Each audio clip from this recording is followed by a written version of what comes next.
Estás escuchando Laboratorio de Juegos, tu podcast sobre la creación de juegos de mesa con Pablo Garayzar y Adrián Alba.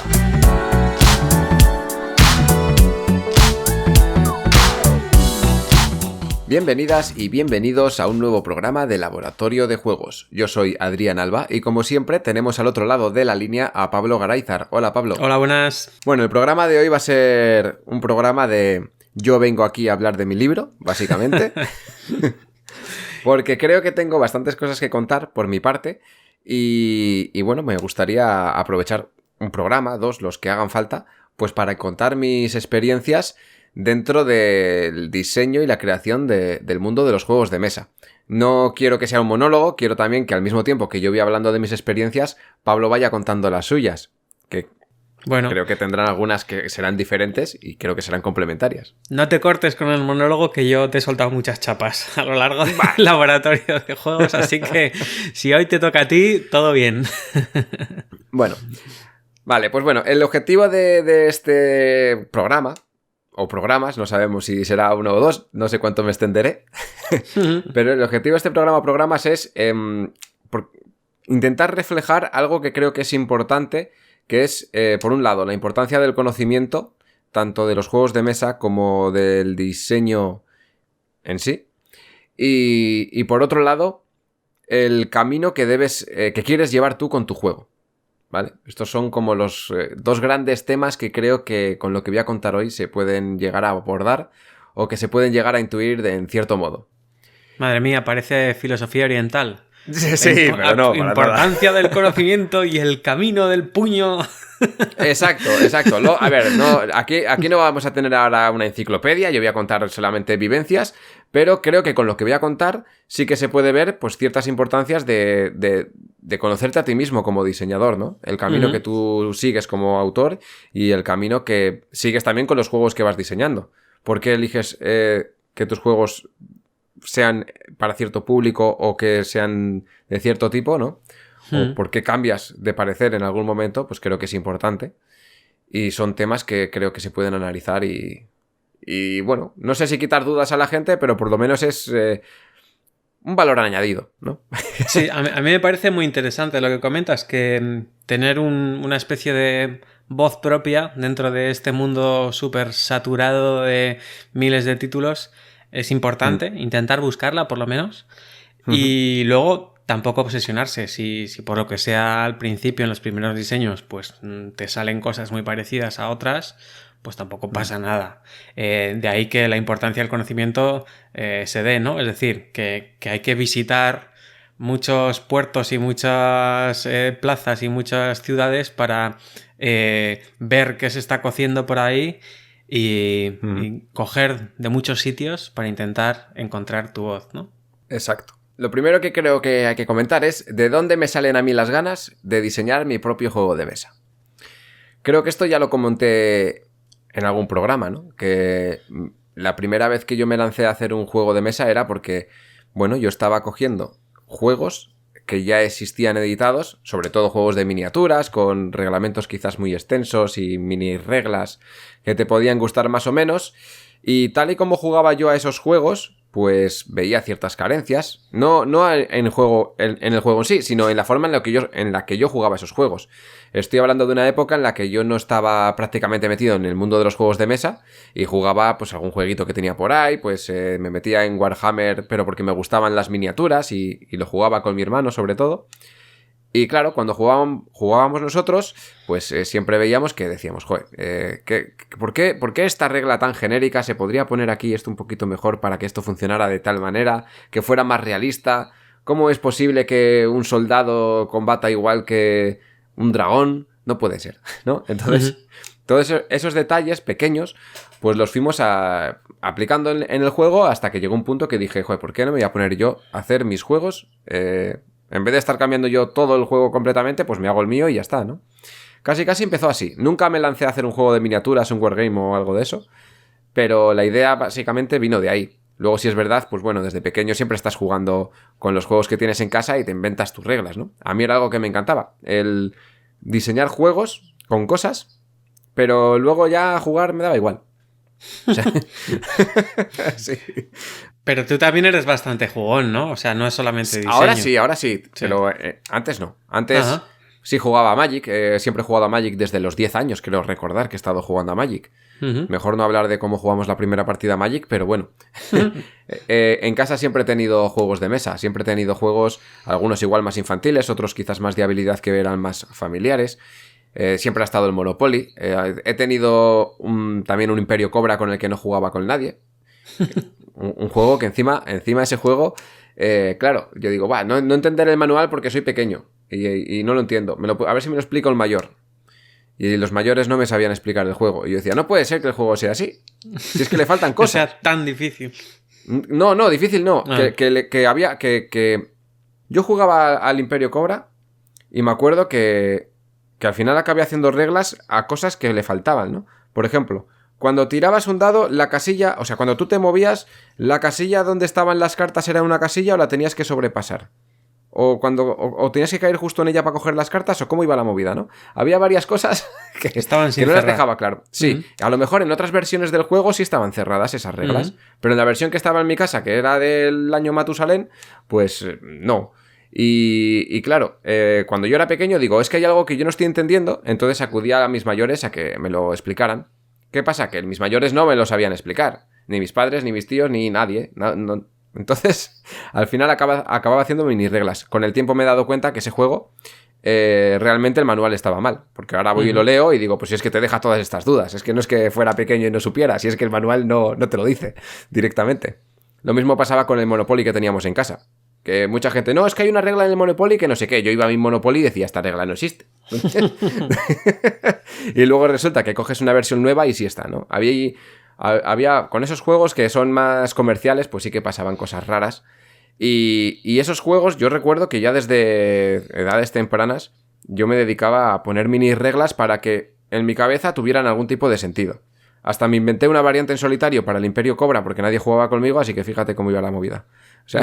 un pionero, porque ahora están súper de moda los solitarios. Sí. Que lo que ocurría en aquella época es que muchas veces las reglas estaban incluso impresas en la trasera de la caja. Es decir, tenían que caber no en una página, sino en menos. Y claro, ahora nos hemos acostumbrado a que los juegos de mesa pues tengan mucha más enjundia o por lo menos... los juegos de mesa de especialista, no de supermercado, como quien dice. Sí.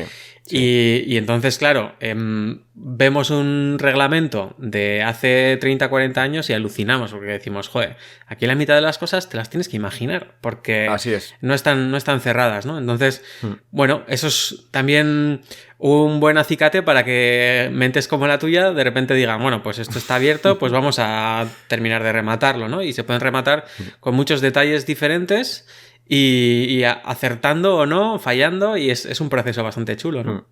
Sí, pues eso, siempre venían, casi siempre que me he inventado reglas para juegos eran para juegos viejos de este estilo, que pues eso, que tenían carencias. He tenido un montón de juegos de mesa, pero muchísimos. Y algunos que no sé ni el nombre, pero que incluso es que te digo que existía de la época, igual no te lo crees. Un juego de mesa que en vez de utilizar dados utilizaban cartas y las cartas se acababan. Entonces... O sea, no, pero en el sentido de bien, ¿eh? O sea, en vez de tirar siempre dados... Como un reloj, dices. Como claro, el reloj claro. del juego. Sí, no, claro, tú tenías una mano de cartas, ibas robando cartas, pero tú no tenías un dado, sino que tú elegías de tu mano el número. En vez de tirar un dado, te movías con una carta. Y la carta tenía un número que tú tenías que elegir qué número tirar. Era como seleccionar el valor del dado, pero con una carta, ¿no? Sí, como lo ibas agotando, no podéis hacer todo el rato seises, claro. Sino que tenías que decir en qué momento te perjudica menos usar un 1 o lo que sea, ¿no? Pues una mecánica bastante chula para lo que es. Eso es. El juego en sí no dejaba de ser una oca, pero dentro de ser una oca tenías más decisión, porque había ciertas casillas en las que podías coger cartas nuevas, podías hacer alguna acción extra, si caías en algún sitio te desplazaba a otro, podías coger otro rumbo, cosas así. Pero bueno, era una oca vitaminada, pero en vez de tener dado, mitigaba mucho el azar con estas cartas que te tocaban. Igual, siendo un poco malos, igual hicieron cartas por ahorrarse pasta, ¿eh? No sé. Yo creo que ¿Tú, no. ¿tú crees que estaba bien imbricada esa mecánica con el resto del juego? O sea, se notaba claramente que iba por ahí la mecánica principal del juego. ¿Sabes lo que pasa? Que este es otro de estos juegos de los que yo ya no sé si yo le cambié las reglas o está el reglamento ahí, ¿no? No sé si pasó o lo he soñado. Eso es. ¿Qué pasa? En estos juegos, yo he visto dos versiones de este juego. Uno era... No recuerdo, una sé que estaba a la muerte y no recuerdo muy bien cómo era, pero el otro era...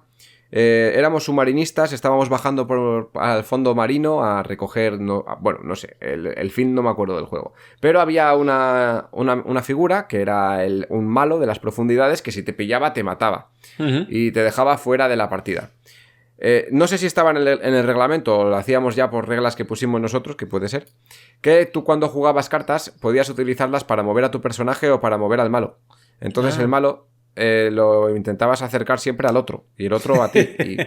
Y hacías una gestión de cartas diciendo, a ver, no voy a gastar yo Es que ya eso te estoy diciendo hablando con 8 años, 9 años lo que jugábamos, ¿no? Que tengo cartas del 1 al 6 y cuando tenga el 6 voy a intentar mover el mío y con el 1 pues igual en vez de mover el mío intento que el otro se vaya para la casa del otro o cosas así. Que igual el juego no tenía esas reglas, pero nosotros jugábamos así. Sí, hay muchos juegos. El ajedrez también ha estado presente siempre en mi vida y las damas y todo este tipo de juegos. Entre otros muchos que, bueno, pues que seguramente, según los voy mencionando, seguramente todos los conocemos, ¿no? Porque son clásicos.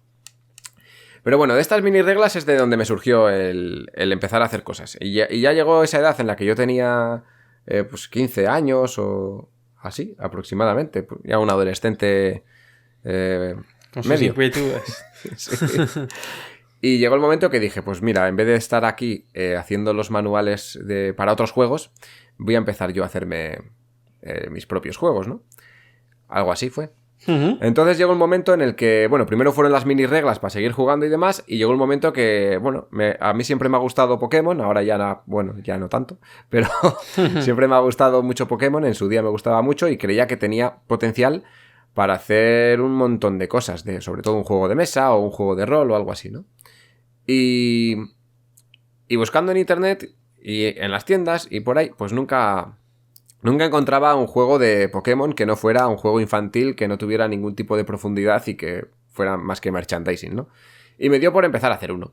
Ese fue ahí. Las ganas de hacer un juego de mesa empezaron ahí. Y bueno, hice el mayor desastre de la historia, aunque nos lo pasamos bien. ¿Qué tipo de juego era? Pues el juego era... bueno, en Pokémon se supone que tú puedes tener 6 Pokémon, ¿no?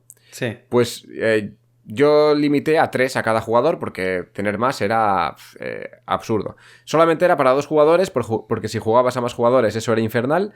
Y el juego era una especie de combates en un tablero hexagonal. Bueno, hexagonal no, cuadrícula. Con losetas. Vale. Cuadrículas. ¿Vale? Era una cuadrícula, habíamos hecho unos estadios Pokémon y en esos estadios pues a veces eran estadios abiertos, otras veces estaban en el bosque y había árboles, en otros había piedras, bueno, eran diferentes escenarios, ¿no? Más o menos todos prácticamente con el mismo tamaño de tablero y yo me creé mis propias fichas de Pokémon que las tendré por aquí, o sea, las tengo aquí en casa, las tengo aquí porque, bueno... Y para cada Pokémon hice un trabajo de investigación exhaustivo, porque yo decía, bueno, quiero que sea fiel y quiero que tenga un poco de sentido. Y yo empecé a hacer aquí mi juego, esto sin haber jugado yo juegos de mesa modernos, ¿eh? O sea, sí. que esto que también partiendo que también de es tu importante. base de un montón de juegos de mesa clásicos y de tus enciclopédicos conocimientos de Pokémon, ¿no? Eso es. Entonces, bueno, yo me hice mi enciclopedia Pokémon para mi juego, en el que yo resumí pues todos los ataques que pueden aprender los Pokémon, los resumí en un árbol de habilidades y yo me creé un árbol de habilidades que según iba subiendo de nivel el Pokémon, pues tenía que elegir una rama de ataques u otros, ¿no? Y bueno, tenía ahí como... pues bueno, si haces este ataque, pues llega a tanta distancia, hace tanto daño, lo hace en ataque de área, lo hace estando adyacente, lo hace solamente a una casilla que esté a no sé dónde. Bueno, muchas cosas que puedes ver en juegos de rol hoy en día, que bueno, cuando es un juego de rol, pues como tiene muchas más cosas, este combate es mucho más rápido y se ve bien, ¿no? Pero era esto, y los combates se resolvían con dados. Los dados dependiendo, eran siempre con dados de 6, porque yo en su día pues tampoco conocía tantos dados ni nada, solamente pues los de 6, que cuando conoces pocos juegos, ¿qué sabes? Yo tengo aquí dados de 6 caras, pues voy a meter dados a tope. Y entonces, pues para resolver los ataques, lo que hacía era hacer tiradas de dados. ¿Qué pasaba? Que las tiradas de dados se veían afectadas por las habilidades de cada Pokémon. Y dependiendo el Pokémon, pues igual para una misma habilidad tiraban más dados, ¿no? Por ejemplo, pues un Pokémon que fuera muy fuerte en ataques físicos, cuando hiciera un ataque físico, pues tiraba un dado por ese ataque físico, más lo que le dijera el ataque, con X bonificadores, y el otro que estaba defendiendo, pues tiraba los dados con una tirada enfrentada al ataque, añadiéndole sus valores de defensa. Básicamente era eso. Pues bueno, ahí en ese primer diseño ya te das cuenta que empiezas a jugar y lo primero que ves es que dices, bueno, quiero hacer combates, quiero que tenga la capacidad estratégica de, joder, si te estoy haciendo un ataque de fuego a un tío que es de planta y el otro y le tiene que matar, pero y el de agua apaga el fuego y demás, haciendo esas sinergias, te das cuenta que cuando metes tantos dados, da igual lo que tú quieras compensar o lo que no quieras compensar, que los dados pues te desequilibran todo, ¿no? Se comportan como lo que son, fuentes de azar. Sí, primera lección aprendida, ¿no? Una fuente de azar extremo que no quería en mis juegos, obviamente. O sea, no quería que fuera tanto azar. Hombre, siempre quiero que tenga un cierto porcentaje de acierto, pero una vez que has hecho el porcentaje de acierto, no tener que hacer otra tirada para a ver cuánto daño haces o lo que sea, que al final lo que hacíamos era pues tirar 20 veces para resolver una acción. Eso en los juegos de combate a mí me pone un poco enfermo, la verdad. O sea, estar media hora tirando para, bueno, por fin el azar está de mi parte y te he quitado 3 puntos de vida después de 20 tiradas. Y es como, joder, por favor, que acabe al rollo HeroQuest, ¿no? Sí, eso es, exacto, sí. Exacto. Estaba pensando exactamente en eso, porque a mi hijo le encanta el HeroQuest y yo es que digo, a ver, o sea, venga, nos lo cargamos. Este orco no va a vivir. O sea, llevamos 3 tiradas y le vamos quitando de uno en uno la vida. Bueno, pues venga, me quito yo uno de vida, te quitas tú otro y el orco muerto, ¿vale? O sea, ya vale, porque me desespera. Entonces eso para mí es un mal diseño. Es normal que a ti te pasara porque pues eran tus primeros diseños, tenías muy pocos años y sobre todo yo creo que no había tanta mecánica sofisticada de combate como puede haber ahora, sino que eran más pues tirar dados y aplicar modificadores como lo que estás contando, ¿no? Pero ahora, por ejemplo, el tema de los dados, pues hay mecánicas súper chorras, pero que ayudan mucho a mitigar todo ese tipo de cosas, ¿no? Tiras los dados y te quedas con los 2 mejores, o pues puedes gastar puedes hacer un reroll, pues, o sea, no sé, cosas que dices, bueno, está claro que yo soy más poderoso que este bicho, así que me lo tengo que zumbar, vamos a acabar con esto antes. Sí, así es. Sí, la cosa es que al final, pues bueno, este juego lo fui refinando hasta tal punto que fui quitando los dados. O sea, esto al final era un aprendizaje, ¿no? Ibas quitando dados y decías, no, es que ahora cuando hagas un ataque que sea favorable al bicho pues entonces no vas a tener que tirar dados. Pero claro, ¿qué pasa si no tiras dados, si no haces nada y haces acciones infinitas? Pues que siempre vas a hacer la acción más potente, ¿no? Dices, ¿para qué tengo? Me da igual tener 7 acciones, me da igual que el bicho suba de nivel y yo gane aquí 20 ataques poderosos, que el que me venga bien es el que voy a utilizar constantemente. Entonces ahí ya empiezas a darle vueltas a las cosas y te das cuenta dices, joder, pues igual un sistema de energía no estaría mal, de cansancio, ¿no? Entonces tú ya empiezo ya a asociar pues ese cansancio a los Pokémon. Cuando hacían un ataque, pues gastaban tanta energía y entonces tenían que valorar muy bien cuánta energía gastaban y cuánta no, porque aunque seguía habiendo dados en el combate, tú podías gastar energía para volver a lanzar los dados, para sumarle un punto al dado, de forma que tú ya estabas compensando ese desequilibrio que había, ¿no? De tanto azar. O sea, tienes azar, pero tú ya lo puedes mitigar. Y vas más al push your luck, a ver cuánta energía me gasto para darle puntos al dado, cuánta energía me gasto para hacer reroll, porque quiero tirar otra vez el dado y a lo mejor me viene mejor. Claro, y a la vez decir, pues, oye, si me gasto energía en hacer esto, pues igual luego no puedo hacer el ataque que quiero hacer porque me he gastado toda la energía, ¿no? ¿Y en defensa también podías gastar energía? Sí, en defensa y en ataque y en todo. Claro, tú tenías habilidades y tú las podías utilizar. ¿Qué pasa? Que ahora otra cosa que entró es que las habilidades pues ya no se podían utilizar siempre. Tú tenías ya las habilidades, eran cartas en la mano y tú las ibas jugando. Y según ibas jugando esas cartas, algunas te volvían a la mano rápido u otras te volvían más tarde. Que esto es un sistema que luego he tenido más prototipos porque al final, pues cosas que van funcionando son las que al final se han ido quedando, ¿no? Y que es un sistema que si para alguien que ha jugado al Sword and Sorcery alguna vez, es un sistema que este juego lo tiene, que consiste en las habilidades cuando las gastas, le das la vuelta a la carta y detrás de la carta tienes una especie de reloj. Entonces, cada turno tú vas girando la carta y depende de la habilidad, pues ese reloj le llega de nivel 1 a nivel 4, por ejemplo, ¿no? Y tú pones, tiene un cooldown de 4 rondas. O sea, tiene un enfriamiento de 4 rondas esta carta para que te la recuperes. Pues la bajas en juego, le das la vuelta y se queda mirando por el lado del 4, ¿no? Pasa la ronda, entonces tú giras la carta y en vez de poner 4, pone 3. Pasa la ronda, pone 2. Pasa la ronda, pone 1 y en la siguiente, como ya no puedes bajar al 0, es cuando te la llevas a la mano. Pues este sistema yo me lo inventé allí, que no lo conocía en ningún sitio y se ha implementado también en juegos. Y ha sido todo, pues eso, a base de intentar mitigar ese azar, pero sin hacerlo desaparecer, porque al final era un poco la gracia que tiene, ¿no? El juego, los combates. Es un poco algo que ya hemos comentado bastantes veces por aquí.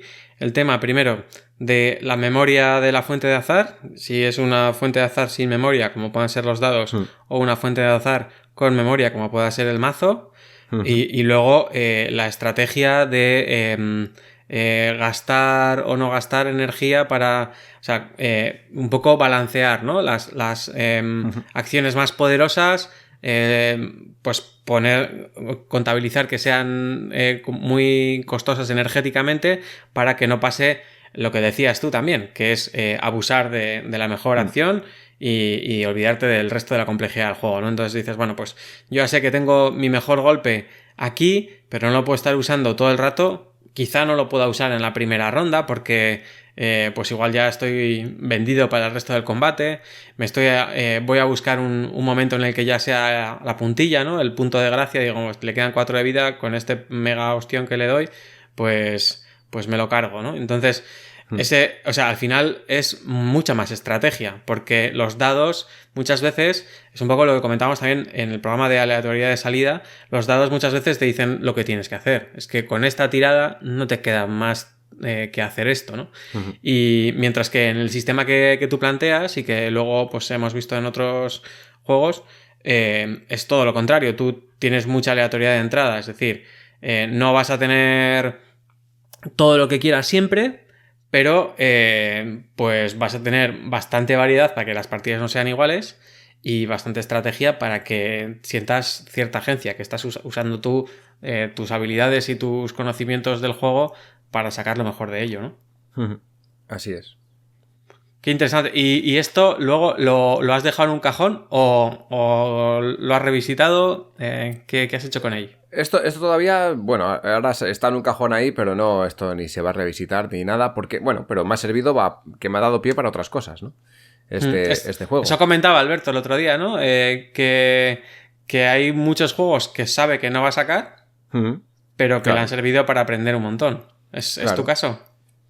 Sí, de hecho, digamos que este fue el origen de un juego que me ha llegado a hacer, bueno, lo he evolucionado hasta un punto en que yo creé una especie de Aristella y cuando estaba desarrollando la Aristella ya en mi casa, salió Aristella, ¿sabes? Y dije, bueno, pues al cajón ya no hago nada.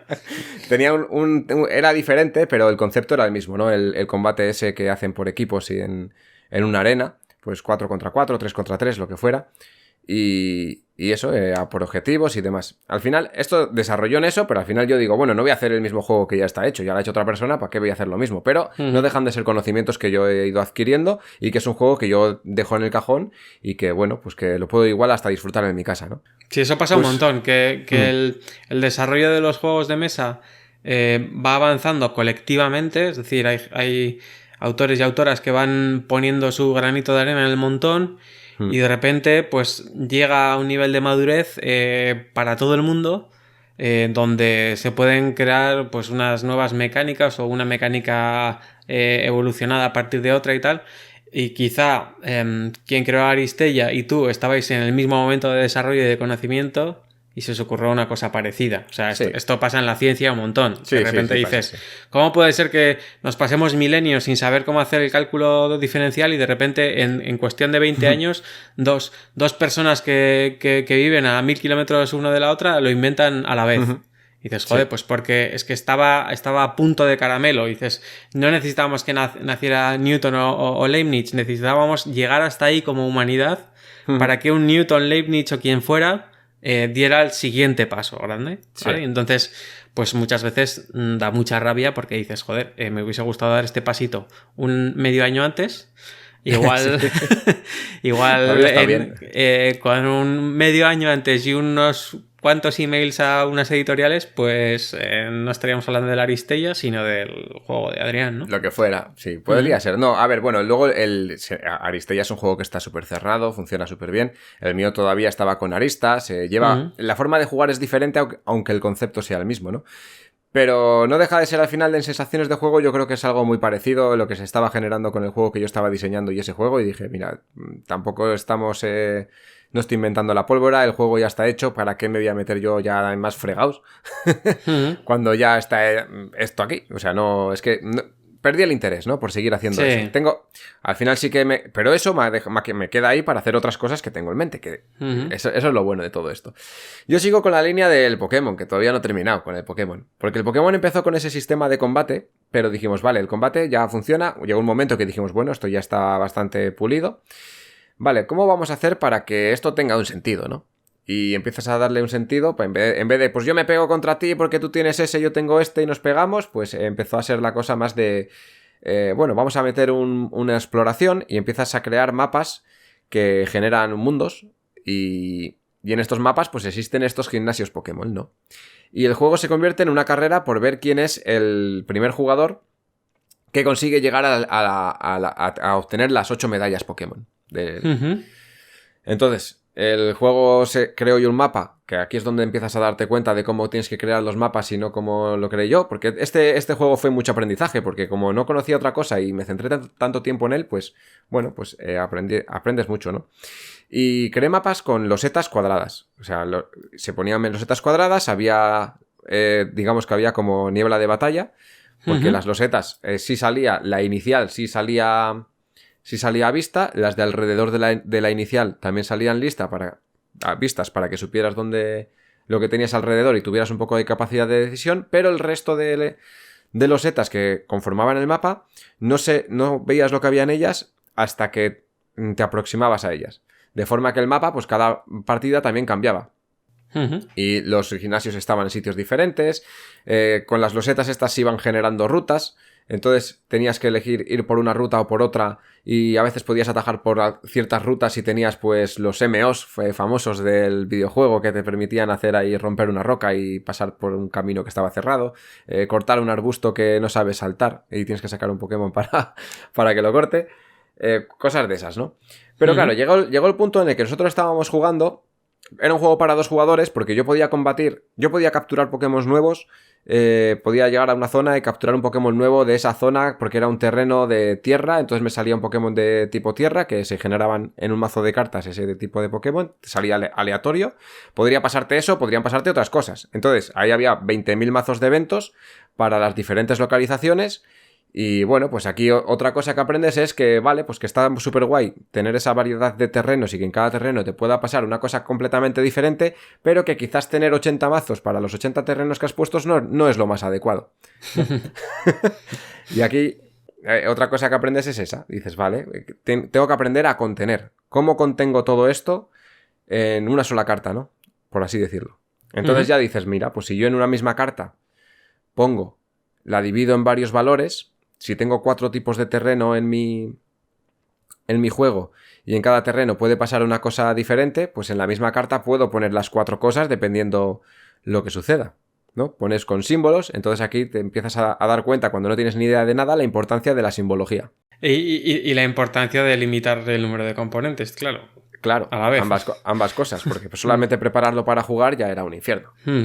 También he de decir que en la época en la que yo estaba haciendo esto, juegos había pocos y bueno, pues y eran todos farragosos, porque ponte a montar un juego de miniaturas, ¿no? Vamos a jugar aquí a a Warhammer, venga, pues yo me monto aquí en mi banda 1 hora y media solamente para contar los puntos con las unidades que quieres meter, porque encima no jugabas en competitivo y no ibas tú ya con tu equipo hecho, sino que te lo hacías al momento, pues 1 hora y media solamente para eso y luego ya jugabas, ¿no?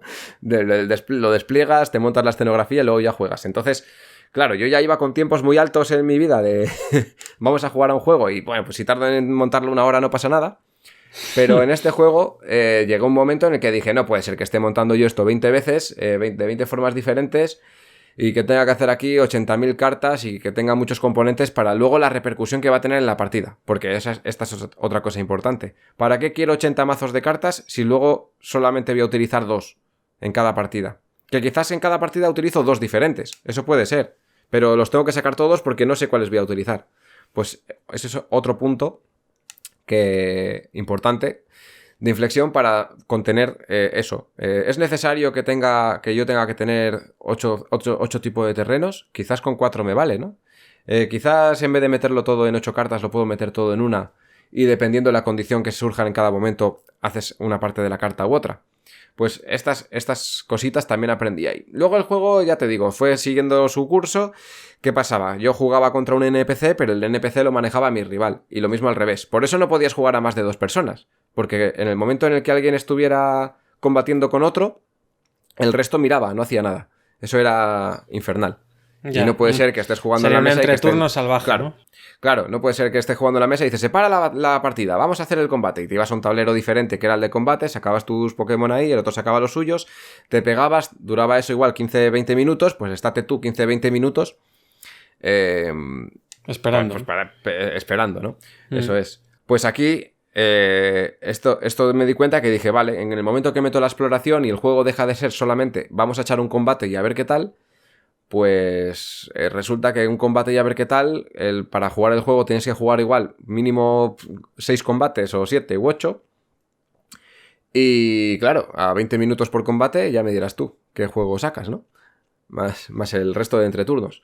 Pues ahí es cuando me di cuenta de que al final lo que yo quería hacer era un juego de rol. Descubrí Dragones y Mazmorras y dije, pero si yo estoy cambiando todo el juego todo el rato porque quiero darle más profundidad de historia, más profundidad de que vivas las aventuras, y tengo aquí juegos de rol que esto es. ¿Para qué voy a hacer un juego de mesa? Si ya tengo un juego de rol que me lo hace todo y es mucho más sencillo porque no necesito tantos componentes, porque ya tengo una persona que me guía, o puedo sacar los componentes para no tener esa persona, ¿no? Pero a mí, escuchando, perdona que te corte, sí. Pero escuchando Filamento Lúdico, un podcast que me flipa de Pepe Pedraz y Jordi, ahora mismo no me acuerdo del apellido de su compañero, comentaban precisamente esto mismo, ¿no?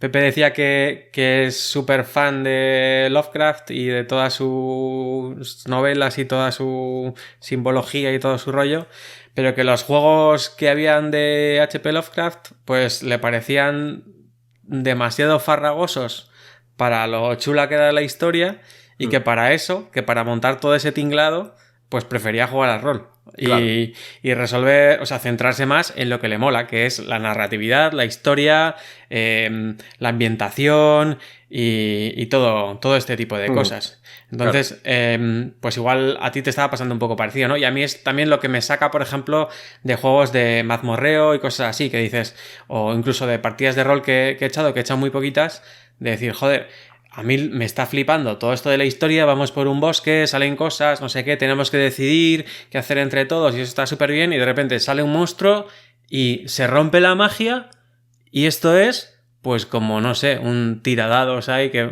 de repente me llevan a un casino a echar dados. Digo, ¿esto qué demonios es? Me ha sacado totalmente de mi bosque y me ha llevado a un casino con un croupier que me va diciendo, aquí le sumas este daño, el crítico, más no sé qué tal, ¿qué? Venga, tiras otro dado o recibes el daño, tal. Y digo, joder, ¿esto qué es? O sea, no, o sea, hay veces que tenemos que intentar no plasmar todo en un juego de mesa, porque además eso, los componentes de los juegos de mesa no siempre ayudan a que la narratividad fluya. Exacto. Exacto. Sí, porque luego el juego de rol sí que tienes dados, tienes estas cosas, pero en realidad un juego de rol que estás jugando, que se juegue realmente bien, no requiere que estés tirando dados constantemente. todo va en la narratividad que hagan las personas, los jugadores, cómo roleen, cómo interpretan sus personajes. Ahí está la gracia. Y a lo mejor el personaje lo interpreta súper bien y no tiene que estar tirando dados constantemente. O sea, si un máster bueno te va a decir, lo has hecho tan bien que ¿para qué vas a tirar un dado, no? O sea, el dado es para situaciones dudosas, cuando no sabes qué puede pasar. Y dices, bueno, joder, ¿lo conseguiré o no lo conseguiré? Pues tiras el dado. Pero cuando sabes que es obvio que vas a hacer algo, ¿para qué? Y es verdad que en rol se abusa mucho de eso. Es de, bueno, voy a bajar la colina y pues tiras un dado. Va, pues te tropiezas con una piedra y te caes rodando toda la colina abajo, ¿no? Y dices, ¿pero por qué? ¿Qué pasa? ¿Tengo problemas al andar o cómo va? Soy como, no sé si habéis visto un vídeo que es muy divertido, que es eres tan inútil como los que graban anuncios de teletienda, sí. Y sale ahí toda gente haciendo cosas fatal, en plan intentando cortar un papel y arde en llamas. Exacto. O sea, cosas... Eso es, cada vez que yo he jugado con varios másters diferentes y cada vez que tengo un máster que me dice bueno, pues tiras un dado a ver lo que pasa. Y yo, ¿cómo que tiro un dado a ver lo que pasa? Que solamente estoy abriendo la puerta. Y dice, pues para ver si está abierta o no. Y digo, ¿pero qué pasa? ¿El pomo no se mueve o qué? Sí, así, a mí ese tipo de másters me pone muy nervioso. Y eso sí. Que he jugado muy poco al rol, pero he visto a gente jugar y decir, a ver, o sea, no, estoy intentando beber de mi cantimplora, no tiro ningún dado. O sea, es claro, mi puta cantimplora, la tengo aquí y la he llenado antes de salir de misión, ¿vale? Sí, así que me la bebo. El dado, por ejemplo, está bien. Yo qué sé, de repente te has puesto enfermo porque te ha afectado, yo qué sé, te has hecho un corte en una herida y no sabes cómo te va a afectar, pero el máster sabe que esa herida te puede provocar una infección o lo que sea, ¿no? Uh-huh. Y te puede decir, pues bueno, pues tira un dado para ver cómo va la herida y ya está. Pues cosas así, ¿no? Sí. Un combate en un momento que estás luchando contra otra persona, pues sí, pero también los combates es otra cosa del rol que, bueno, esto está bien para cualquiera que quiera diseñar ahora mismo un juego de rol, ¿no? Que lo tenga en cuenta. Hay muchos libros de rol que lo que te dicen es que si el combate dura más de 3 rondas es que estás haciendo algo mal. O sea, no puede durar más de 3 rondas porque te rompe el flujo de la partida. Me parece combate... una buena regla y incluso depende de cuántos jugadores estén en la partida, pues igual hasta lo limitaría más todavía. O sea, claro. Porque si son 3 rondas de cada uno de quienes estamos jugando, pues al final dices como, yo estoy nos sale una horda de gente y yo estoy con uno, tú estás con otro, la otra está con el otro, no sé qué tal. Y si cada uno de nosotros tenemos que estar 3 rondas, vamos a estar aquí un montón de turnos y un montón de rondas tirando dados. Y ya te digo que para mí eso es bastante anticlimático. Y muchas veces lo que más rabia me da es que ya sé lo que va a pasar. Es decir, yo que estoy herido con la pierna infectada, no sé qué tal, pues me van a fundir y me tenéis que cubrir.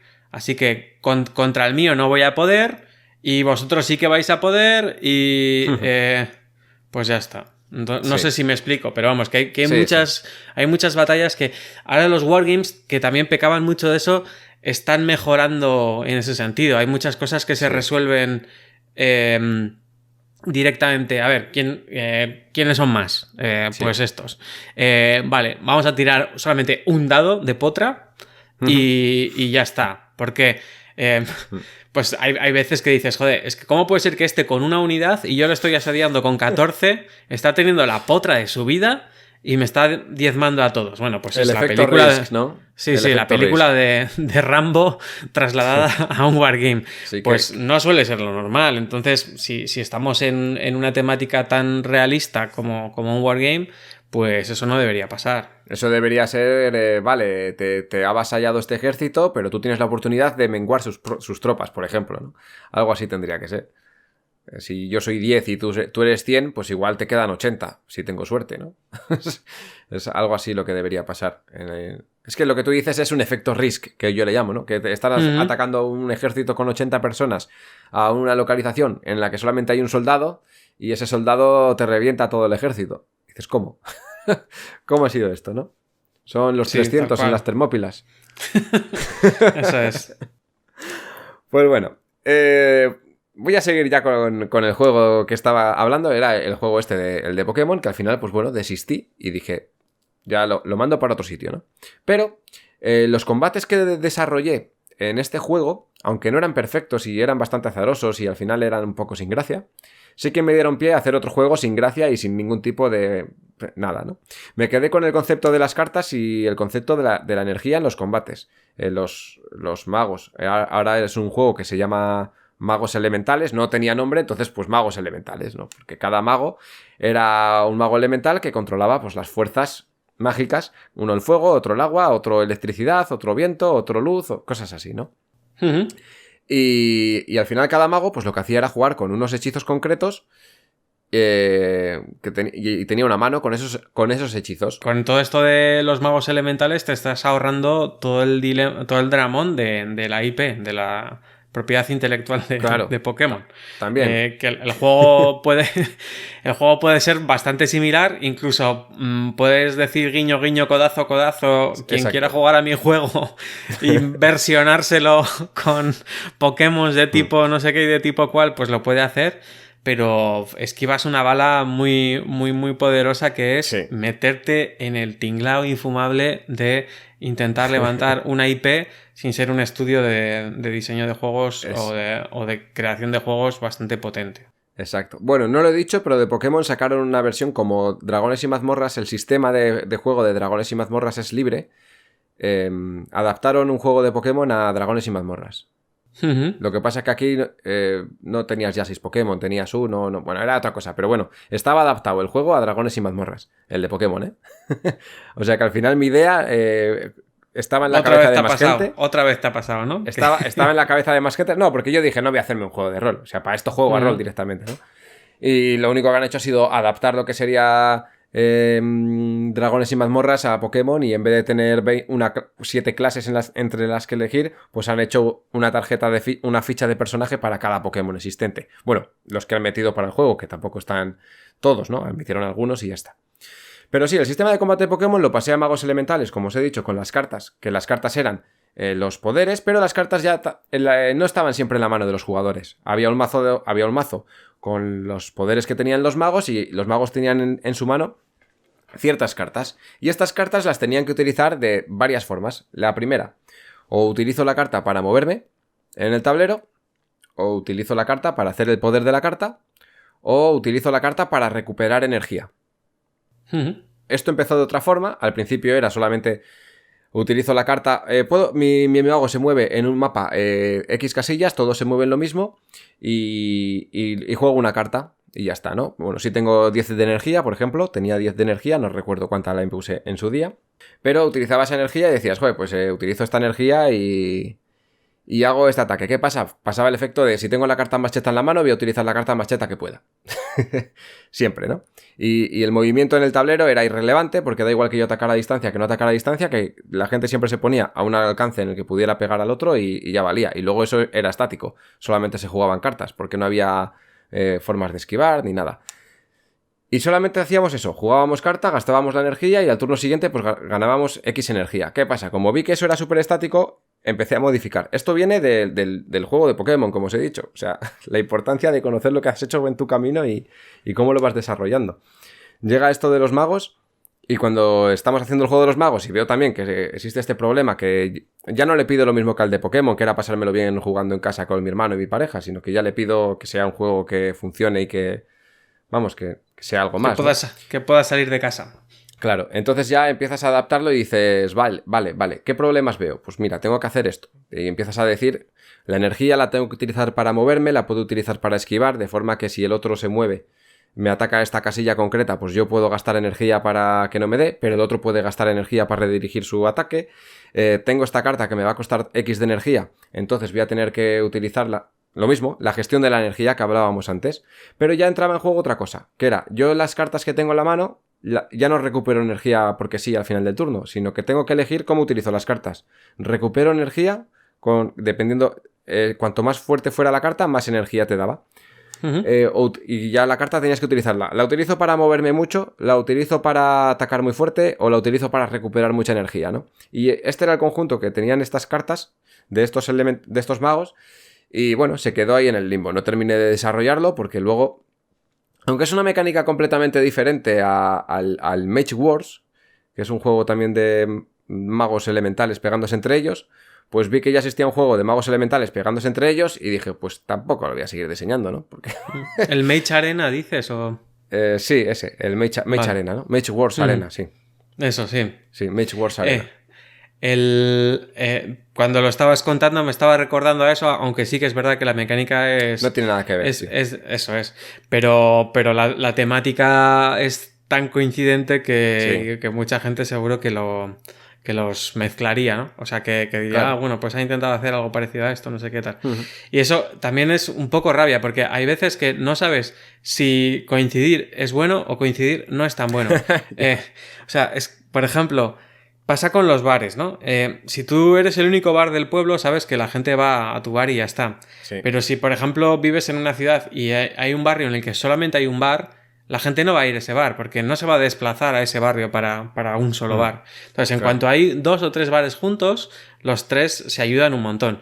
Y eso lo hemos visto en juegos de mesa, por ejemplo. De repente empiezan a salir juegos de Marte y dices, joder, otro juego de Marte y otro de Marte y otro de Marte. Y dices, bueno, pues igual es una mala decisión o todo lo contrario. Igual hay gente que ya está del terraforming hasta la coronilla porque ya ha jugado y requete jugado y tal, le ha gustado un poco la temática, además sale un nuevo título y entiende un poco por qué son partes de las mecánicas, porque saben que hay que hacer ciertas cosas con el planeta porque si no ahí no podemos vivir, etcétera. Y bueno, pues lo aprovecha y se compra 3 o 4 juegos de esa temática. Y hay mucha gente que le pasa lo mismo con los de detectives o con los del oeste o con los de tal. Entonces, nunca sabes, ¿no? Luego no sé si nos dará tiempo hoy, supongo que no, porque estamos comentando casi cualquier cosa, cualquier detalle te saco punta y entonces no te dejo avanzar. No, pero mejor. El caso es que con Apiari pasó exactamente eso, ¿no? Que mucha gente te dijo, no, pues es que lo de las abejas, no sé qué, tal. Bueno, vaya boom de abejas. O sea, yo es que en los últimos 2 años no han parado de salir juegos de abejas de muchos pelajes diferentes. O sea, desde euros bastante duretes hasta juegos totalmente casual, infantiles, familiares, abstractos, de todo, ¿no? Sí, Abstractos, todo, sí. O sea...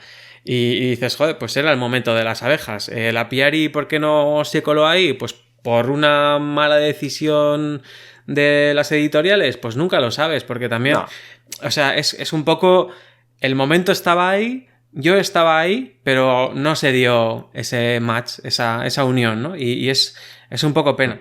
La ventaja de eso es que si el juego está bien hecho, o se puede adaptar el tema a otra historia, o aunque no esté de moda, puede seguir encontrando su mercado. Yo creo que otro de los consejos que podemos dar a la gente que está empezando con el diseño de juegos de mesa es un poco ese, que como tú estás contando, hay un montón de ideas que llegan a término, hay otras que no, todas ellas te ayudan a progresar en el diseño de juegos y luego puede que haya algunas de las ideas que están ahí en barbecho esperando su momento, que cuando ya sepas un poco más o cuando el mercado esté lo suficientemente maduro para eso, pues que las puedas rescatar y sacarlas, ¿no? Entonces, en ese sentido, pues los juegos que estás contando, el de Pokémon, el de los magos, etcétera, quizá al final nunca terminen de ver salida, pero primero te han servido como andamiaje para aprender un montón de cosas y sobre todo aprenderlas de manera práctica, no leyendo sobre ello, sino tú en tus testeos veías que pues esto no funciona bien, vamos a cambiarlo, esto vamos a intentar buscar una mecánica que se me ocurra a mí para paliar este tipo de cosas y tal, y luego ya eso que a ti te ha costado pues unas semanas o unos meses llegar hasta ahí, en el siguiente diseño que haces ya te sale automático y dices, joder, ¿cómo has podido tan rápido dar con la clave? Y dices, bueno, porque me he equivocado 1000 veces antes, ¿vale? O sea, cuando Michael Jordan mete el último tiro libre en la final es porque ha estado fallando miles y miles de tiros en los entrenamientos para llegar allí y enchufarlas todas, claro. Así es. Así es. Y bueno, estos juegos todavía hay como un tercer juego que va hilado a esto, ¿no? Porque esto, como tú dices, pues es que a veces decimos que, joder, está bien saber las mecánicas, no saber las mecánicas, pero yo creo que si yo me hubiera puesto a diseñar estos juegos sin tener conocimiento, o sea, teniendo conocimiento de juegos de mesa, de mecánicas y todo, Pues lo más probable es que ni siquiera me hubiera aventurado a hacerlos. Porque habría dicho, es que esto ya existe, ¿no? Que al final es lo que una vez que he llegado a esa conclusión, he dicho, lo aparto porque tampoco estoy aportando nada. Pero el aprendizaje que he hecho yo por el camino no lo habría conseguido si hubiera tenido este conocimiento de juegos de mesa previamente. Esto no quiere decir que tengas que ponerte a diseñar sin tener conocimiento de juegos de mesa. Sería un consejo cuestionable. Que con esto lo que quiero decir, que no siempre el tener conocimiento te va a hacer que tengas... que va a limitarte a la hora de crear. O sea, que para que aquel que diga, es que yo juego poco, yo tengo aquí ideas de un juego de mesa, pero, es que como no sé nada de juegos de mesa, pues no me voy a poner a hacerlo. Pues no, yo creo que lo que tienes que hacer es jugar. Si tienes oportunidad de jugar a más juegos, juégalos, pero si no tienes oportunidad y estás haciéndote tú el tuyo en casa, juégalo, ve los problemas que tiene, intenta solucionarlos. Y aunque esté todo inventado, si la mecánica te la inventas tú y luego resulta que ya estaba inventada, pues bueno, es un conocimiento que tú has aprendido. Y no solamente el hecho de, he aprendido una mecánica nueva, sino... estás aprendiendo a desarrollar un juego, estás aprendiendo a coger la fluidez, ver qué es lo que funciona, lo que no funciona, el porqué de las cosas, y te van a salir luego de forma casi automática. No te va a hacer falta testear ciertas cosas porque tú ya has visto cómo funcionan. A mí, ¿de qué me vale saber cómo funciona un deck building si no lo he testeado? Yo puedo jugar a un deck building y decir, el deck building qué bien funciona, me encanta la mecánica de juego, pero no llego a analizarla, ¿no? Me pongo a jugar, a diseñar un juego de deck building, y cuando haces ese diseño es cuando te das cuenta de los problemas que tiene, ¿no? Al final es un poco lo mismo. Me parece que justo lo que has comentado me resuena un montón con teorías del aprendizaje tipo aprendizaje por descubrimiento, ¿no? Que muchos pues docentes dicen, no, es que el aprendizaje por descubrimiento es lo más. Hacer que las y los estudiantes aprendan descubriendo los fundamentos de lo que les queremos enseñar, pues es la caña, ¿no? Y entonces pues hacen unas tareas súper chulas de la flotabilidad, el principio de Arquímedes, metes en un barreño determinados volúmenes y no sé qué, tal y cual... Y dices, qué acojonante, esto es la manera en la que deberíamos aprender todo. Bueno, pues no tanto, ¿vale? Porque si intentamos redescubrir todo lo que sabe la humanidad en actividades interesantes, significativas y que me permitan a mí llegar a las conclusiones, necesitaríamos 12 años para quedarnos en lo que se da en segundo de primaria. O sea, sí. Entonces, tenemos que tener un balance, ¿no? Tenemos que tener un balance entre qué leo, qué me creo, que simplemente recibo sensaciones de gente que ha diseñado otras cosas y que intento desarrollar por mi cuenta, a pesar de que luego llegue a una conclusión que es, bueno, pues voy a intentar hacer un mazo de cartas que no sé qué, no sé cuánto tal, y todo el mundo te va a decir, claro, es que esto es la mecánica de deck building, o sea, no, claro. acabas de descubrir Europa, lo que pasa es que estaba ya poblada, ¿sabes? Entonces, sí. Ese esfuerzo a mí me parece en gimnasia mental muy interesante, que aunque llegues al mismo sitio donde ha llegado todo el mundo, como has llegado por tu propio pie, me parece que es algo que hay que ejercitar. Lo que pasa que tampoco nos podemos quedar en eso, porque si no, claro, vamos a avanzar muchísimo más lento. Es decir, si la gente que está diseñando juegos de mesa, su primer consejo es juega más juegos de mesa, no es que juegues sin ton ni son, no es que juegues 25.000 partidas al mismo juego, es que intentes buscar juegos que tengan una pinta diferente a lo que estás acostumbrado a utilizar, que utilicen mecánicas que ni te suenen, o sea, intenta ganar en diversidad para tener pues la mente mucho más abierta a otro tipo de cosas, ¿no? Y luego lo que también suelo decir muchas veces es, cuantas más cosas diferentes tengas en la cabeza, más combinatoria podrás explotar de todas esas cosas, y en la combinatoria muchas veces está la novedad. Es decir, a nadie se le había ocurrido juntar esto con esto de una forma que es pues relativamente novedosa, ¿no? Entonces, la creatividad también muchas veces es explosión combinatoria más criterio. Es decir, yo tengo 10 cosas que las puedo combinar entre sí, y esto es 10 por 9, 90 combinaciones diferentes, si solamente quiero mezclar dos, y resulta que tengo el criterio suficiente para darme cuenta de que de esas 90 combinaciones solamente tiene sentido 4. Y esas 4 las voy a explorar, ¿vale? Entonces alguien dice, ¿cómo se te ha ocurrido ir por aquí? Y bueno, pues porque primero me sé 10 cosas y tú te sabes 2. Y segundo, además de saberme todas estas cosas, he visto fallar muchos otros juegos, he visto acertar muchos otros juegos para tener intuiciones sobre qué combinaciones pueden tener cierto sentido y por eso pues las dos maneras son interesantes de avanzar. Leer y jugar y basarte en ir a hombros de gigantes, que se suele decir, Sí. o darte tú, caer en las piedras que tengas que caer en el camino, darte los cabezazos que te tengas que dar para aprender también en primera persona, ¿no? Sí.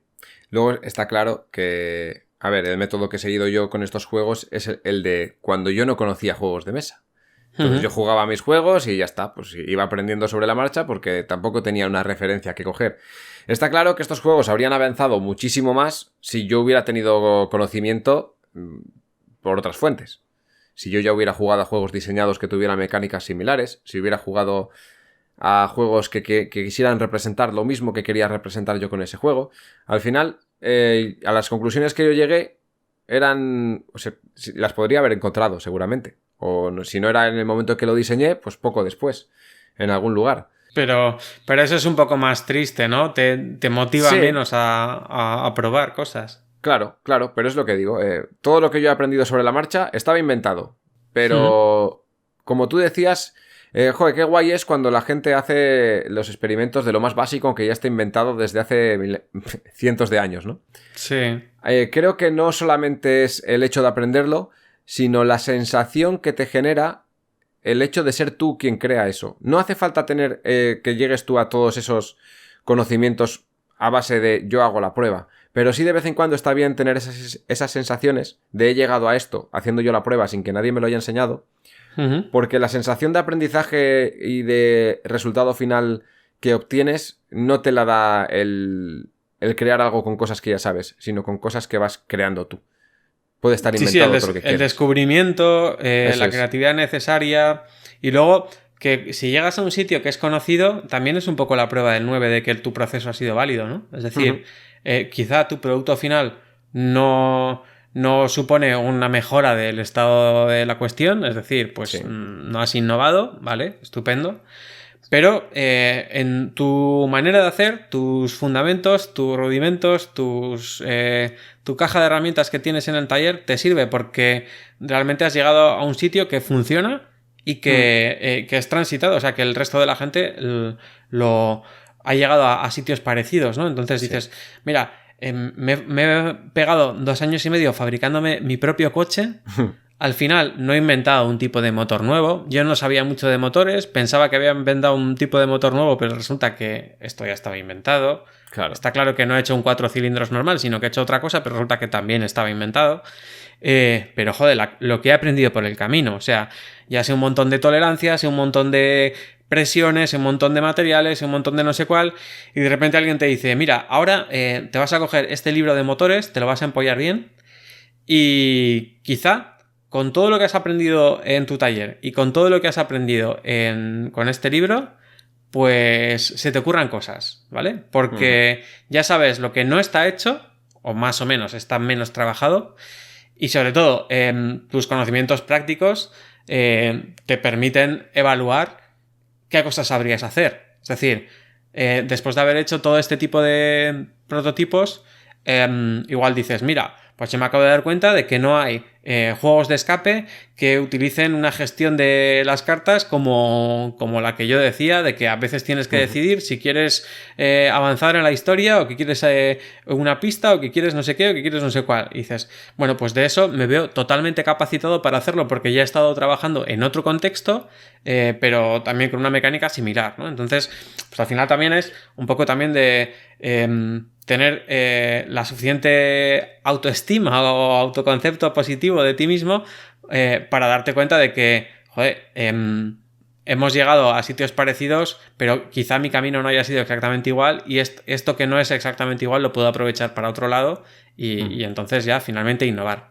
Y lo último que me gustaría decir a este respecto es que tampoco nos flipemos tanto con la innovación, ¿vale? O sea, está claro que hay un montón de títulos, está claro que vamos a intentar aportar algo un poco novedoso a esta avalancha gigante de títulos, pero joder, o sea, también hay que disfrutar de lo que nos gusta. Es decir, joder, no, es que yo soy repostero o repostera y quiero crear un nuevo pastel que nadie haya hecho. Y dices, joder, pues muy probablemente sea una puta mierda, porque los sabores que nos gustan están bastante trabajados ya. O sea, Sí. entonces de repente dices, no, es que he mezclado uvas con menta y jengibre y maracuyá y esta es mi... Dices... joder, ¿cómo puedes cagar 4 ingredientes que me encantan, mezclarlos de una forma tan creativa para que sea asqueroso, ¿no? Entonces, Sí. fliparnos con que sea novedoso, pues nos puede llevar a caminos también bastante enzarzados, ¿vale? Y decir, joder, para este viaje pues no hacía falta tantas alforjas y al final hemos acabado en un sitio que no es agradable para todos. Y el rollo de insistir en cosas que nos gustan tampoco me parece mal. Es decir, si a ti te gustan un determinado tipo de juegos, crees que todavía hay un poquito de espacio para algo ligeramente diferente y que te vas a ver pues cómodo o cómoda haciéndolo, pues adelante con eso. Yo, por ejemplo, me veo súper reflejado en eso. O sea, a mí me gustan los abstractos pequeñitos, con un puzzle más o menos novedoso, pero tampoco sin fliparse, y que funcionen medio bien. Y así he hecho el Moon, así he hecho el Arqueras.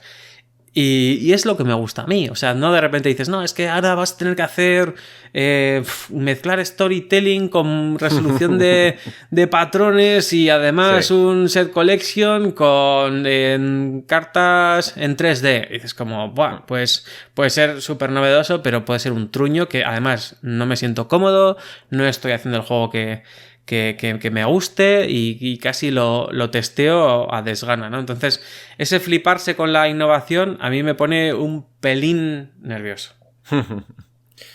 Mira, se nos está quedando un poquito largo el programa de hoy y llevamos ni la mitad de lo que quería contar, ¿eh? O sea que fíjate... Es que tu historia es muy larga. Sí, yo cuando sí. me toque a mí, yo creo que voy a contar menos cosas. Sí, no, joder, es que he dicho, mira, no sé, Sí. tengo cosas para contar, creo que les voy a contar muy de pasada, pero es que luego me doy cuenta de que en cada punto ¿Dónde sí? del desarrollo puedo contar mucho que puede ser muy válido para muchas personas. Uh-huh. Y bueno, ya, entonces me gustaría terminar ya con la saga de Pokémon Magos Elementales y qué vino después, que es lo último, enlazado con este sistema de juego, ¿no? Uh-huh. Ya acabo con esto y cerramos eso. La trilogía. La trilogía inicial de Adrián. La trilogía, sí. Bueno, esta última versión que os voy a hablar de este juego no tiene nombre, pero yo jugaba bastante a League of Legends, el juego de ordenador de combate 5 contra 5 por calles y se pegan de leches y bueno, el que gane, el que destruye el nexo del rival, ¿no? Uh-huh. Yo me olvidé de las calles, me olvidé de ese mapa que tiene el juego y me centré en la arena que ya tenía antes en los Magos Elementales y en Pokémon. Con los problemas que yo vi aquí, fue uno de los primeros. Bueno, tengo un mapa o una zona de combate con casillas cuadradas, rectangulares, bueno, ¿cómo se llama? Cuadriculado. Y ya me di cuenta, dije, esto no puede ser. Entonces ya el primer cambio, te das cuenta, dices, si quiero que mis personajes en el juego tengan mucha más maniobrabilidad, losetas hexagonales. Esto ya lo aprendes también cuando ya juegas a juegos. Dices, joder, existen las losetas hexagonales. Qué tonto soy, ¿no? Que no me he dado cuenta antes. Bueno, pues... Bueno, también sabéis que se pueden hacer cuadrículas truncadas, ¿no? O sea, sí, que no coincidan. Es exactamente lo mismo y para cortar y para dibujar, pues a veces son bastante más fácil. Bueno, como no había que cortar, solamente era imprimir un tablero con esos hexágonos, pues no hacía falta, ¿no? Pues bueno, este League of Legends me quedé solamente con los héroes de League of Legends. Esos héroes pues tienen unos poderes concretos y que son pues 4 habilidades contadas. Entonces yo cogí lo que yo había hecho antes con magos elementales, que era que cada jugador tuviera un mazo con ese mago, ¿no? ¿Qué pasa? Que al final en ese juego yo también lo que vi, bueno, pues se quedaba bastante corto porque las cartas siempre eran las mismas, entonces era... Bueno, pues siempre voy a jugar lo mismo, de la misma forma, voy a intentar hacer siempre la misma estrategia y entonces al final era un juego que, bueno, pues sí, cuando lo juegas la primera vez que guay, pero la segunda, pues bueno, ya es lo mismo, siempre. Y aquí he metido una cosa extra, que fue, ¿y si cojo 5 héroes de estos del LoL? ¿No? y los tematicé con estos personajes, pero luego el juego pues tampoco tenía mucho que ver. Si me baso en estos para coger la inspiración y hago que cada jugador tenga 3 o 4 de estos personajes, en vez de tener solamente uno, ¿por qué no coger 4 y así tienen varios roles? Y entonces lo que hice fue eso, evolucionó el juego a tengo 4 magos, pues, basándome en el mago elemental, es como tengo 4 magos, lo que pasa es que tengo guerreros que van cuerpo a cuerpo, guerreros que, bueno, otros que son arqueros y otros que son magos y cada uno tiene como un rollo diferente y no son ni guerreros ni magos, o sea, lo estoy poniendo como ejemplo. Pero uno era un golem, el otro era un tío con un rifle, estaban basados en personajes del LoL, ¿no? O sea, es un mundo así fantástico, pero con muchas cosas modernas y robots y, bueno, sin más. El lore es lo de menos. La cosa es que empecé a mezclar estos conceptos. Y aquí ya el juego empezó a funcionar sorprendentemente bien. Tengo gente que ataca cuerpo a cuerpo, tengo gente que ataca a distancia, y teníamos ese concepto también de tengo energía y tengo pues un mazo con las habilidades de todos los personajes. Entonces, claro, aquí tengo problemas porque tengo cartas de todos los personajes, pero no todas las cartas me valen para todos. Podías utilizar todas las cartas pues para activar a todos los personajes, pero las habilidades concretas de cada uno le pasaba lo mismo que los magos elementales. Y aquí ya empezó a quedar un juego más curiosete, un combate bastante más majo, más divertido de jugar, con más capacidad estratégica, con habilidades pasivas de cada uno de los personajes que había escogido, y entonces fue cuando salió Aristella y dejé esto aparcado en un cajón. Y dije, vale, el concepto no es el mismo, porque en Aristella ya van preparando de antemano lo que quieren llevar, pero básicamente es exactamente lo mismo. Somos 4 pegándonos contra 4, y como hacer combates a muerte simplemente, lo mejor es hacer también zonas, pues control de áreas y cosas así, como tiene la Aristella, pues ahí se quedó. Esto evolucionó desde el Pokémon, fíjate cómo empezó, evolucionó hasta convertirse en un pseudo Aristella, que obviamente no le llega ni a la suela de los zapatos, porque tampoco lo he desarrollado más, pero hasta la idea de lo que es ahora Aristella llegó este proceso desde un juego de Pokémon. O sea que al final partimos igual de nuestras aficiones. Sí. Vamos desarrollando mecánicas para intentar... O sea, el tema nos ayuda. Es decir, sí, a mí sí por lo menos. El tema te fuerza a buscar mecánicas que te intenten generar sensaciones que estás buscando, ¿no? A veces lo que nos pasa como creadoras y creadores de juegos de mesa es que, bueno, pueden pasar 2 cosas, ¿no? Bueno, pueden pasar muchas, pero hay 2 que pueden pasar, que son trabajamos a nuestra bola o trabajamos por encargo. Y cuando trabajamos por encargo, pues es relativamente más sencillo porque a pesar de que estás más limitado, es como que esa limitación no es culpa tuya. Entonces, es como un descargo, ¿no? De decir como, joder, pues claro, es que el juego no es tan guay como podría ser, pues porque tiene que cumplir estos requisitos, ¿no? Tiene que, pues que ser un juego familiar, que sea barato de producir, que además tenga esta temática y que no sé qué, que no sé cuál. Digo, pues en esto que me han pedido, pues lo mejor que se me ocurre es esto. Y dices, vale, ya te quedas tranquilo, ¿no? Claro, cuando de repente eso no pasa y te dicen, no, haz lo que te dé la gana y tienes todo el tiempo del mundo, pues ahí te genera un poco el síndrome de la página en blanco, ¿no? De decir, ostras, ¿ahora qué hago? Y la temática nos ayuda a ser una especie de cliente o contratador ficticio, donde de repente dices, no, si yo quiero hacer un juego de Pokémon, se tiene que parecer algo a Pokémon. O sea, no puede ser de repente, ¿no? Y los Pokémon, pues montan merendolas y no nos invitan a los humanos. No, es que o sea, no funciona así en Pokémon, ¿no?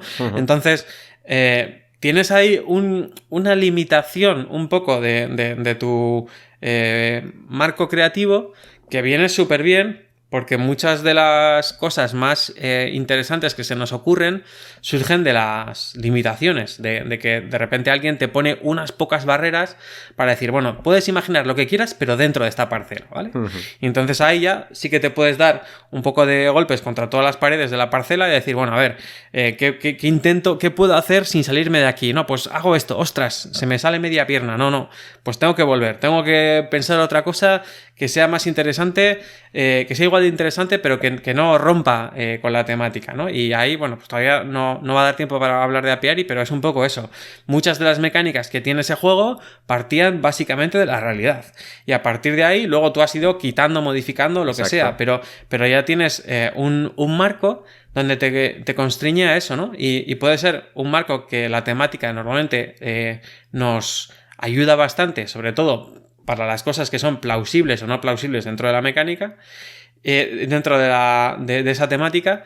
Y luego también puede ser pues una limitación, como me pasó a mí, por ejemplo, con el Echo Wars, el jueguito este con el que gané el concurso de juegos imprimibles de materiales. Es decir, no puedes pasarte de una hoja, de una A4, que luego se podrá recortar o troquelar como quieras, pero tiene que ser eso. Entonces, a partir de esa limitación, yo me crezco como creador diciendo, ya no es culpa mía que el juego sea un poco limitado, sino que hay un descargo de responsabilidad y dices, no, pues dentro de esta temática no puedo hacer más, o dentro de esta limitación de materiales no puedo hacer mucho más, que luego sí que en el proceso acabas haciendo mucho más, o incluso como te pasa a ti, dices, bueno, pues me ha ayudado a hacerme fuerte dentro de la temática de Pokémon, pero esta temática era totalmente autoimpuesta, así que paso de ella y una vez que ya tengo algo que me empieza a gustar,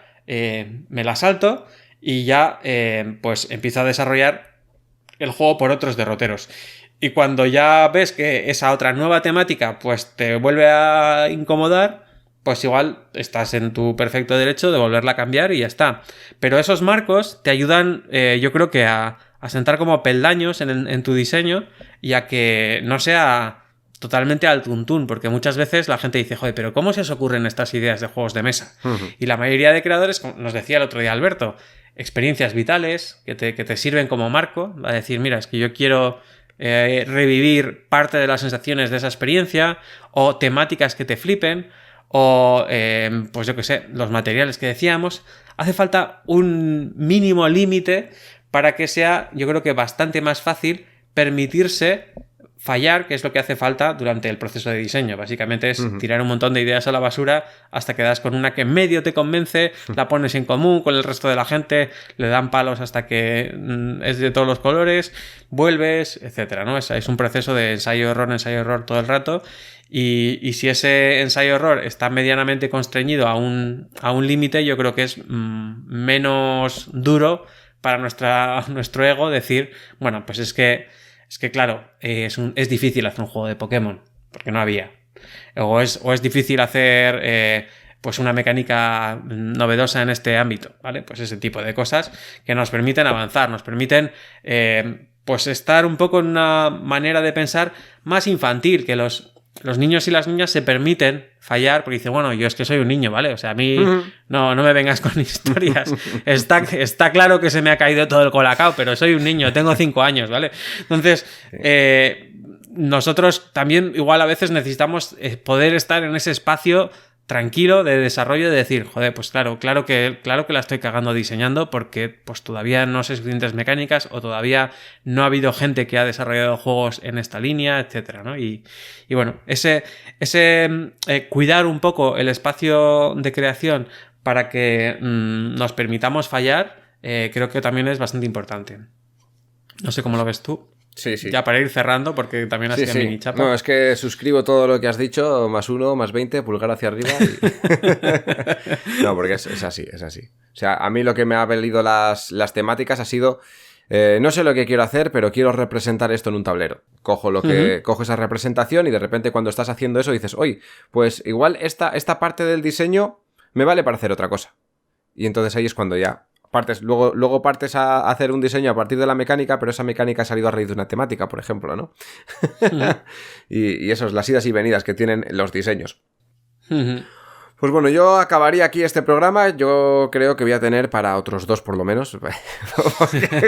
Habrá que ponerle nombre a la sección, ¿no? Hay que ponerle nombre a la sección. Los errores de diseño de Adrián Alba. No, yo qué sé, tienes ahí una libreta llena de tachones, pero también llena de cosas subrayadas, así claro. Que es muy importante. Sí, pues esta libreta es la que me gustaría traer aquí y exponerla. Si a los oyentes les resulta interesante, pues seguiremos haciendo esta sección, hemos dicho que se va a llamar, ¿no? Que durará solamente 2 o 3 programas, pero bueno. Sí, ¿no has dicho que tenías una trilogía de juegos? Pues esta puede ser una trilogía de programas que irá intercalada entre el resto de cosas que vamos metiendo. Exacto. Y ya iréis viendo pues cómo Adrián empezó dándole a los Pokémon, bueno, empezó dándole a los juegos tradicionales en casa que estaban mal diseñados. Exacto. Luego los arreglaba, pasó con los Pokémon, los magos, etcétera. Entonces, el plan es un poco ese, es que cuando tengamos un hueco, pues iremos contando nuestras batallitas. Sí, no solamente las mías, sino, Pablo, las tuyas, cualquier colaborador del programa que quiera contar las suyas, que también son diseñadores y las pueden contar como las estoy contando yo. Que esto sirva de guía para que gente venga diciendo, yo quiero contar mi historia. Sí, porque también es un poco eso, que no todo el mundo tiene la misma historia. Es decir, yo reviso mi biografía y no se parece en nada mi aproximación al diseño de juegos de mesa con el que tiene Adrián, ¿no? Y creo que eso es interesante también, no encasillar a la gente, decir, no, es que si no has estado jugando a juegos de mesa desde que eras pequeño y has estado haciendo tus propios juegos, pues como decía Paco también, ¿no? Es que yo de toda la vida he estado haciendo juegos. Y dices, bueno, vale, pues eso que te llevas, tendrás 1000 horas de vuelo y está genial y se nota mucho en tus diseños, pero esa no es la única manera de empezar, ¿vale? Y ni de seguir. Pues sí. Dejamos aquí el programa de hoy, que ha quedado más extenso de lo que esperábamos. Y nada más, pues despedirnos y nos vemos en el siguiente programa de Laboratorio de Juegos. Recordaros que podéis escucharnos en YouTube, Spotify, Google Podcast, iVoox. Y está, ¿no? Porque siempre quiero decir iTunes, pero nunca. me gustaría poder decir, está en Apple Podcast, pero no. Ya no sabéis pasa. Que a mí las manzanas mejor biológicas que digitales.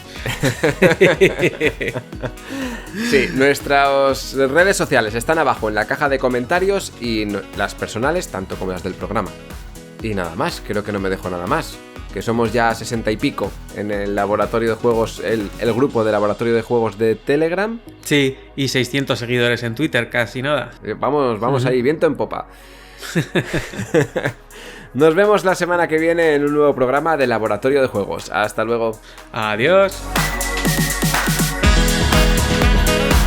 Puedes seguirnos en las redes sociales, Instagram y Twitter, @laboratorio_POD. También puedes escucharnos en YouTube, Laboratorio de Juegos.